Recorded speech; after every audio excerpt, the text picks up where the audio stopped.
Hello Wilmywood and welcome to the Seahawk Scoop. I'm your host Logan Cobb. I don't have pants on, we're back in the studio, and here's what's been trending.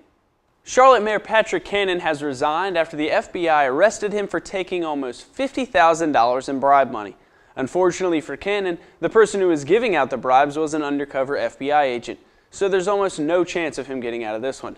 Cannon is facing 50 years in prison and a $1.5 million fine. This guy is obviously a scumbag, but this kind of incident makes me wonder if politicians are really dumb or really poor. How little are these guys being paid that they're going to risk life in prison for 50 G's? That isn't that much money. Is this guy just Lindsay Lohan stupid, or does he really think he can get away with whatever he wants? Well, whatever the case may be, congratulations to Charlotte for cleaning up your city. In other arrest news, former daytime TV judge, Judge Joe Brown, was arrested for contempt of court and sentenced to 5 days in jail. The former Judge Joe Brown will challenge these charges. His show has been off the air since 2013 after a contract holdout. He wanted Judge Judy money, they only wanted to give him Judge Mathis money, so he took the divorce court option and the two sides parted ways. The UNCW Theater Department's production of Ubu Rex opens up tonight in the Main Stage Theater. Yesterday, I caught up with one of the stars of the play, Gary Moore, to find out more about this interesting show. Take a look. The show's really about a guy that's willing to do literally whatever it takes to get exactly what he wants. And he's a flip-flopper, you know, he changes his mind. He'll feel this way, and then someone will say, like, we should try it. And then he just completely just turns around and he's like, yep, we're going to do that now because that's my decision. So, I mean, it's about one guy's ruthlessness to succeed. He's a lot bigger than any character I've ever taken on. He's more over the top. He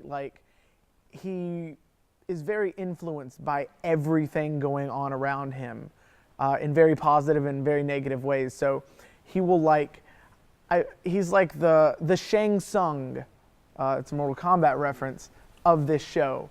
Whereas if he's talking to someone that has, let's say, Austrian accent, he will most likely imitate that Austrian accent or go in and out of it trying to adapt and persuade them to do whatever he wants them to do. It's a thrill ride. That's all I can really say. Thanks, Gary. If you want to go see the show, it runs April 3rd through April 6th, and again, April 10th through April 13th. The show always starts at 8 o'clock, except on Sundays when it starts at 2 o'clock. Tickets are $5 with a student ID. Actress Gwyneth Paltrow and Coldplay frontman Chris Martin are calling it quits after 11 years of marriage and the creation of 2 children. I'm not sure why the couple's relationship went up in flames. Maybe their relationship was no longer paradise. Perhaps Chris Martin stopped seeing sparks. Either way, the couple will continue to keep a friendly relationship. We have all been there, infatuated with someone else while that person has no idea. These are called crushes, and thanks to the UNCW Crushes and Seahawk Stalkers Facebook page, these crushes have become a lot more public. This brings us to one of our favorite segments called Calling Out Crushes.